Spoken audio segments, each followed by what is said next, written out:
ladies and gentlemen, our next comic was in the top 5 last year and made the top 5 again this year.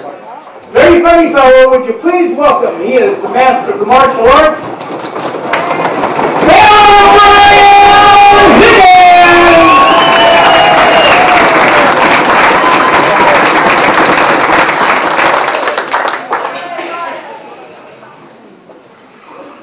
In that first class, when Danny had everybody stand up and say, "Why are you here?"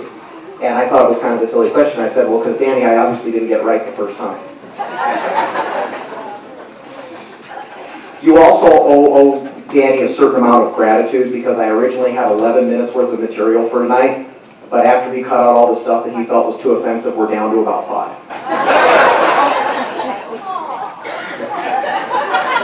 That's what I said.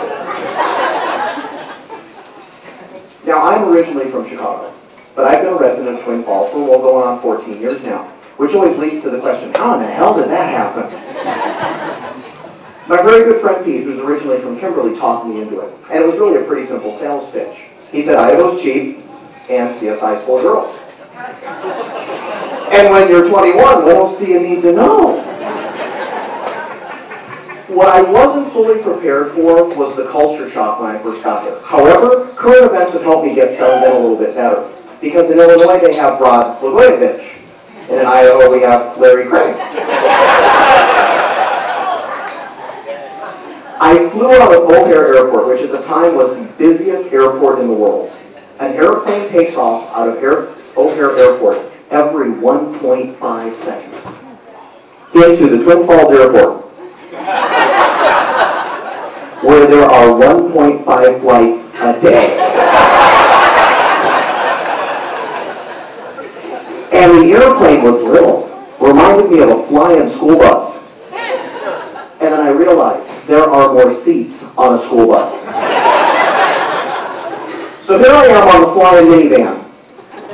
And the pilot tells us he's getting ready to land. And I start frantically looking around for anything that resembles what I recognize as an airport. And all I see is this little strip in the middle of this huge dirt field with what looks like an outhouse next to it. And I'm thinking, holy shit, this guy's going to land in somebody's driveway.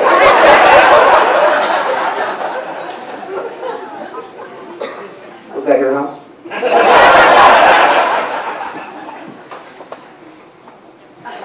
I don't know how many of you are aware. There are Mormons in Twin Falls. It's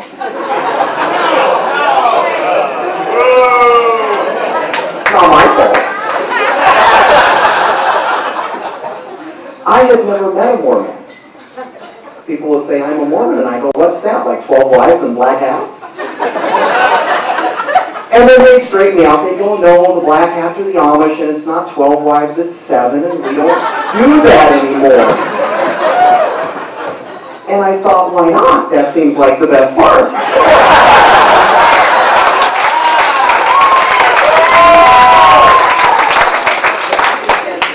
And then some people would explain to me, well, we're LDS.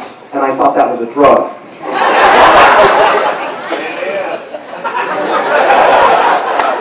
And then some folks would say, you know, Latter-day Saints, and I had no idea what that meant. And then they go, well, we're the Church of Jesus Christ. And I go, oh, the ones from TV. And then I knew what they were talking about. I was soon to find out that young LDS men go on missions, which to me immediately conjured images of swords and armor and going into battle on a mission. And I saw these kids in the black pants and the white shirt and the name tag bigger than their head, and I thought, well, this can't possibly be a military operation.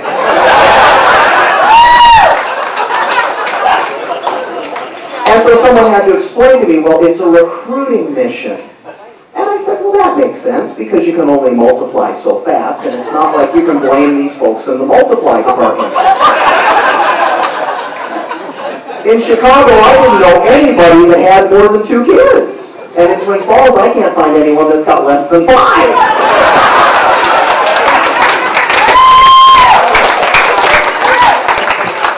Now, as Danny mentioned, I teach martial arts, and one of the things I found out when I first got here is that young LDS men go on missions.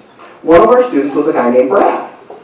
Brad Brad was 6'5" and 450 pounds. When you're that size, you don't move real fast.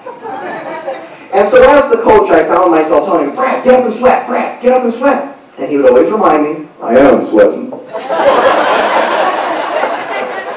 And Brad was always sweating. In the middle of a snowstorm in a t-shirt, Brad could sweat. Brad used to actually make sweat angels on my mat.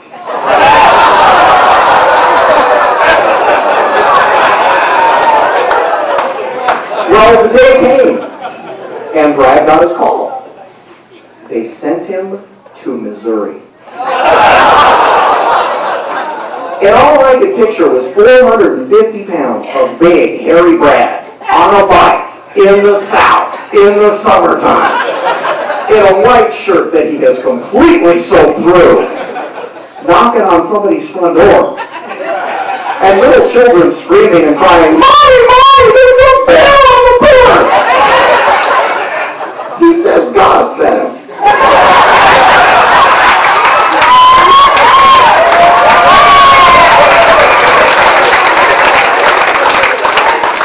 Now, I don't know how many of those people actually believe that Brad had been sent by God, but I'd be willing to bet no one told him to his face.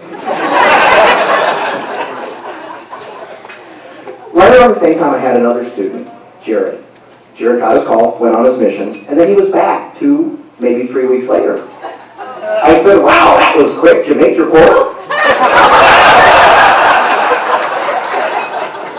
He goes, no. And I said, well, then what? He goes, I got caught. I said, caught what? He goes, well, there was a girl. And I said, why is that a problem? Go forth and multiply while you're on your mission. What could be more difficult? And he said, no, it wasn't on my mission, it was before. And I said, how did you get caught after if it happened before? Is there some sort of designated pecker checker? Jared comes walking by, somebody jumps up and goes, this one's soiled!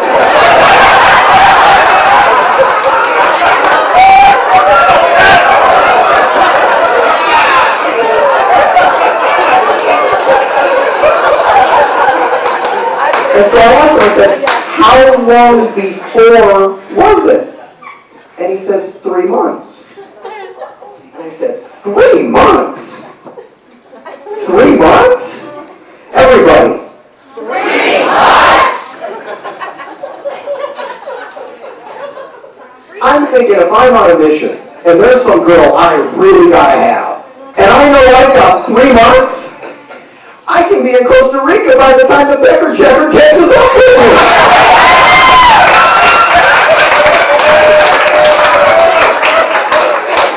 With my new girlfriend. And besides, I'm pretty sure that the pecker checker does not have jurisdiction in Costa Rica.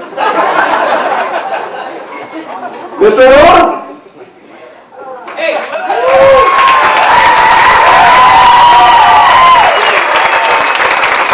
Higgins!